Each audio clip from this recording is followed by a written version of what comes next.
Good day everyone, my name is Lucy Sanchez and I'm going to tackle about quality and environmental cost management.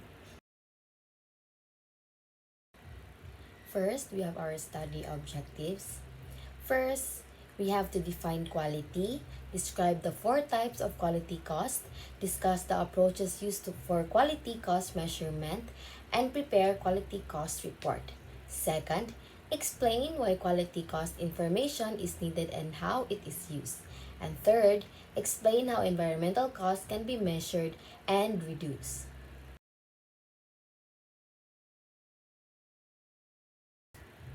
We have two types of cost of quality. First is the quality link activities and second, categories of quality cost.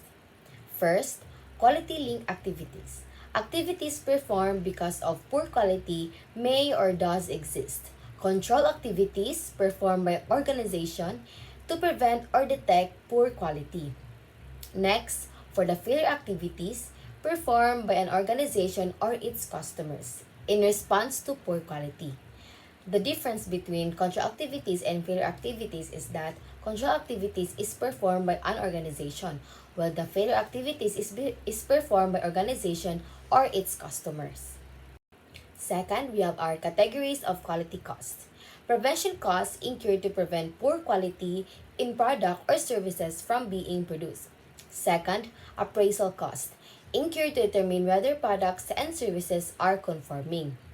Product acceptance is sample of finished goods, and the process acceptance is sample goods while in process. We have our two types, which is the internal failure cost and the external failure cost.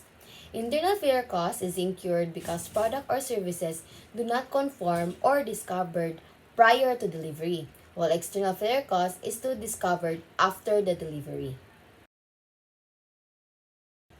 Next, we have our cost of quality, a multiplier method. So, assume that the total failure cost is simply some multiple of measured failure costs, where K is the multiplier effect. For example, if K is equals to 4 and the measured external failure costs are 3 million, then our actual external failure costs are estimated to be 12 million. Why is it 12 million? Because K represents the multiplier and our example is 4 and our external failure cost is 3 million. 4 times 3 is equals to 12 million.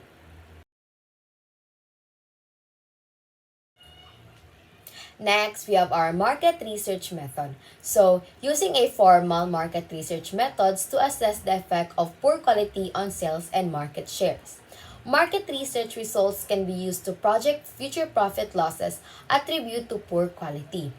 Customer surveys and interviews with members of a company sales force can be provide significant insight into the magnitude of a company's hidden cost.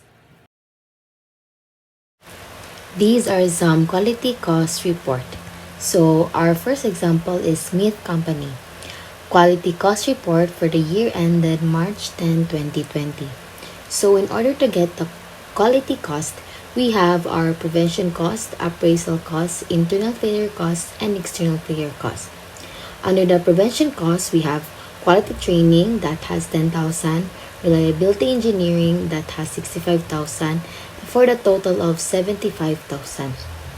For the appraisal cost, we have materials inspection for 5,000, product acceptance for 20,000, process acceptance for 75,000, for the total of 100,000.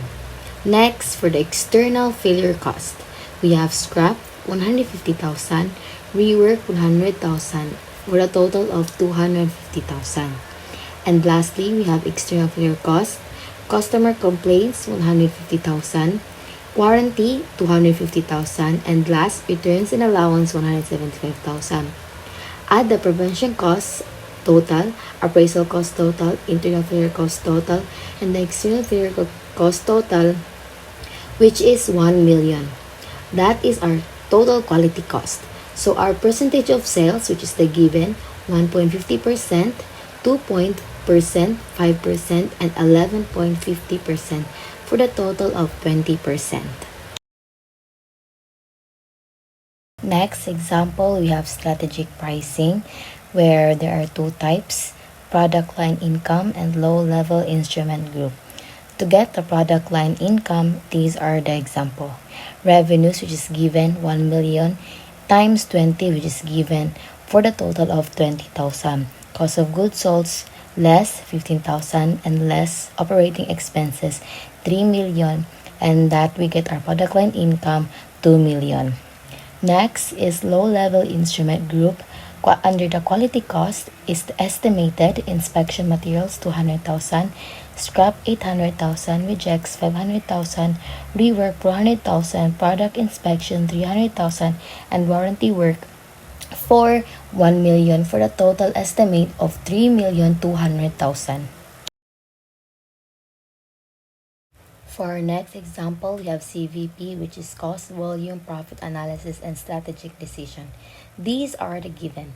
Projected sales potential, which is 44,000 units. Production capacity, that has 45,000 units. And unit selling price, that has 60. And unit variable cost, 40. That includes 5 peso quality cost. So, in order to get the fixed cost, we need to add the product development and manufacturing and selling. So 500,000 plus 200,000 and 300,000 for the total of 1 million. So our break-even points is 50,000 units. So this is reject because we need to revise it in order to get the total estimated. So it includes the 100,000 quality cost. Next would be the revised cost volume profit analysis.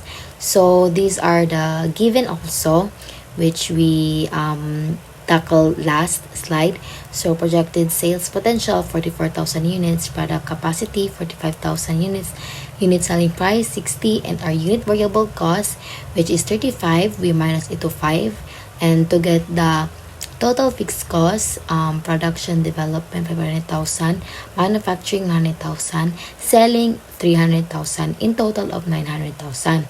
We changed the manufacturing 100,000 because it includes the fixed cost. So our break-even points is 36,000 units, and this is acceptable.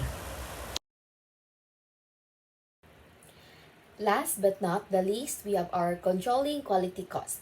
So there are 3 types of quality performance reports, which is the interim standard report, second, multiple period trend report, and lastly, long range report. So interim standard report is a progress with respect to a current period standard or goal. Multiple period trend report is the progress trend since the inception of the quality improvement program. And last, the long-range report. Progress with respect to the long-range standard or goal. In addition, we have interim standard report. Interim standard report is the reporting of the financial results of any period that is shorter than a fiscal year. Interim reporting is usually required of any company that is publicly held, and it typically involves the issuance of 3 quarterly financial statements each year.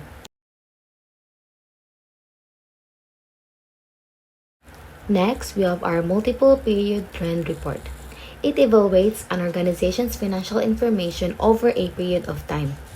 Periods may be measured in months, quarters, or years depending on the circumstances.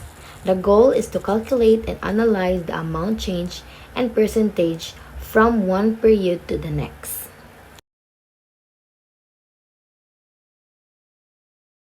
Lastly, we have long-range report.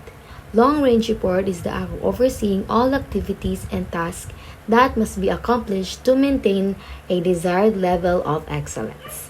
It is also a comprehensive approach to building long-term success for one's company by improving system, procedures, and also attitudes.